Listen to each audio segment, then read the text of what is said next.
বিসমিল্লাহির রহমানির রহিম। আসসালামু আলাইকুম। আমি doctor Selina Nasrin, the cure physiotherapy and paralysis centre থেকে আপনাদের সবাইকে জানাচ্ছি শুভেচ্ছা, স্বাগতম। দর্শক, আজকে আমি কথা বলছি ট্রেডমিল নিয়ে। ট্রেডমিল নিঃসন্দেহে একটি চমৎকার ইনস্ট্রুমেন্ট এক্সারসাইজ করার জন্য, কিন্তু আজকে যে বিষয়ে কথা বলবো সেটা হচ্ছে যে ট্রেডমিল কাদের জন্য খুবই ক্ষতিকারক। দর্শক, ট্রেডমিল নিঃসন্দেহে একটি ভালো ইনস্ট্রুমেন্ট, বাট যাদের হাঁটুতে ব্যথা আছে, যাদের হাঁটুতে মারাত্মক ডিজেনারেটিভ চেঞ্জেস আছে, অস্টিওফাইটিক্স চেঞ্জ আছে, জয়েন্ট মার্জিন কম আছে, আপনাকে ছবিটা দেখাচ্ছি, এই ছবির মতো যাদের এই সমস্যাটি আছে, তো তারা ট্রেডমিলটি ব্যবহার করবেন না। ট্রেডমিলে হাঁটার কারণে আমাদের যে দীর্ঘস্থায়ী চাপ এবং অস্বাভাবিক যে গতি এবং ক্রমাগত এই চাপটির কারণে যে সমস্ত পেশেন্টের হাঁটুতে অস্টিওফাইটস আছে, অস্টিওপোরোসিস চেঞ্জেস আছে, তাদের সমস্যা হতে পারে এবং তাদের জয়েন্টের যে ইরোশন, কার্টিলেজ যে আছে আমাদের জয়েন্টে, সেটা আস্তে আস্তে মাইক্রো ফ্র্যাকচার হতে পারে। ইন্টারনাল ট্রমার কারণে যে মাইক্রো ফ্র্যাকচারটা হয়, সেই মাইক্রো ফ্র্যাকচারের কারণে ভেতরে ইনফ্লামেশনের দেখা দেয় এবং ভেতরে যে ইনজুরটা হয় সেটা স্কিন দিয়ে উপর দিয়ে বোঝা না গেলেও আসলে এখানে মারাত্মকভাবে ইনজুর্ড হয়।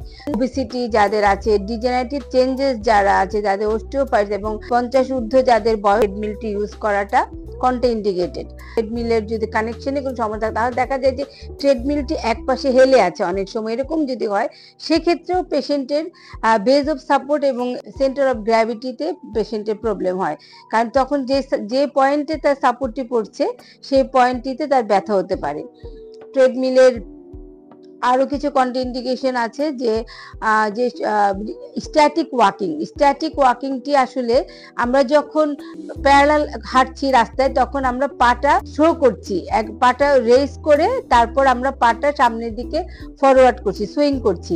তো সেখানে ট্রেডমিলে এই ফেজটা খুবই পুয়ার। দর্শক, আমি যারা ট্রেডমিল ইউজ করেন বাসায়, তাদেরকে আমি ওবেসিটি হয়ে থাকে, তাদের অস্টিওআর্থ্রাইটিক চেঞ্জেস থাকে, জয়েন্ট মার্জিনের কম থাকে, তাদের যদি অস্টিওপোরোসিস থাকে, অস্টিওফাইটস থাকে, লিগামেন্টস ইনজুরি থাকে, তাহলে নিঃসন্দেহে তাদের জন্য ট্রেডমিলটি কন্ট্রাইন্ডিকেটেড। আমি একটি কেস স্টাডি বলি। কিছুদিন আগে আমার কাছে একজন পেশেন্ট এসেছিল, তার ডিমান্ড ছিল যে আমাকে এসে বলছে যে ম্যাডাম, আমি নামাজ পড়তে চাই সেজদা দিয়ে। তো সেখানে আমি অনেক ট্রিটমেন্ট করে, জয়েন্ট মুলিগান ম্যানিপুলেশন, গ্যাপিং করে অনেক চেষ্টা করে তাকে প্রায় নামাজের সেজদা দেওয়ার কাছাকাছি অবস্থাতে আমি প্রায় নিয়ে এসেছিলাম। কিন্তু যে ঘটনাটি ঘটলো, উনি বাসায় তার ট্রেডমিল আছেন এবং বাসায় গিয়ে সে ট্রেডমিলে হাঁটার কারণে তার অস্টিওফাইটস যে জয়েন্ট মার্জিনের আগায়, যে আমি ছবিতে দেখাচ্ছি এক্সরেটা, এখানে যে অস্টিওফাইটস আছে সেটি ফ্রিকশন হয়ে উপরে যে কার্টিলেজটা ইরোশন হয়েছে এবং টিবিওফিমোরাল যে ব্যান্ডটি ড্যামেজড হয়ে গেছে এবং ভেতরে ইন্টারনাল ইনফ্লামেশন তৈরি হয়েছে, যে কারণে পেশেন্টটি আবারও অপারগ হয়ে পড়েছে সেজদা দিয়ে নামাজ পড়ার ক্ষেত্রে। তো ফিজিওথেরাপিতে পেশেন্টরা আসেন, তখন তারা যদি আসলেই নামাজ পড়তে চান, তাহলে আমাদের ফিজিওথেরাপির অনেক অনেক টেকনিক্স আছে। এই টেকনিক্সগুলো অ্যাপ্লিকেশনের বদৌলতে পেশেন্ট নামাজ পড়তে সক্ষম হয়। তো সেক্ষেত্রে ট্রেডমিলটা যদি বাসায় ইউজ করা হয়, gym should be done by the physiotherapist এবং ফিজিওথেরাপির ফিজিক্যাল অ্যাসেসমেন্ট উপরে ডিপেন্ড করছে এই পেশেন্ট কি জিম অ্যাক্টিভিটিস গুলো করবে। যে সমস্ত পেশেন্টের টেন্ডুনি ইনজুরি আছে, যে সমস্ত পেশেন্টের মেনিসকাস ইনজুরি আছে, অস্টিওপোরোটিক চেঞ্জেস আছে, আমি আবারও বলি যাদের অস্টিওফাইটস আছে ভেতরে হাড়ের মধ্যে, যাদের ডিজেনারেটিভ চেঞ্জেস আছে, তারা ওবেসিটি বেশি আছে, তারা ট্রেডমিলটা না করে নর্মাল যে প্যারালাল ওয়াকিং, নর্মাল যে ওয়াকিং, সেটা করাটাই উচিত।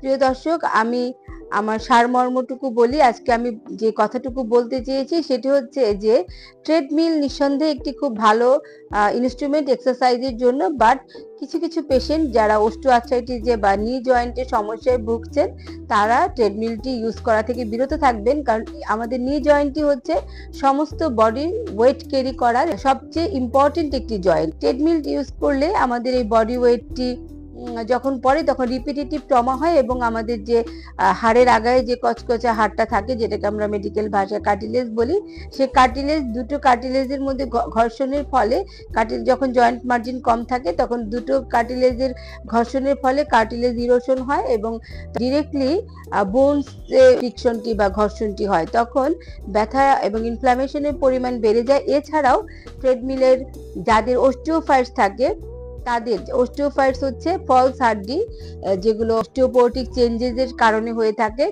অস্টিওপোরোসিস চেঞ্জ বা ডিজেনারেশনের কারণে যে ফলস কিছু ছোট ছোট হাড়ের সারাউন্ডিংস, আমাদের মেইন বোনসের চারপাশে যে হয়, সেগুলো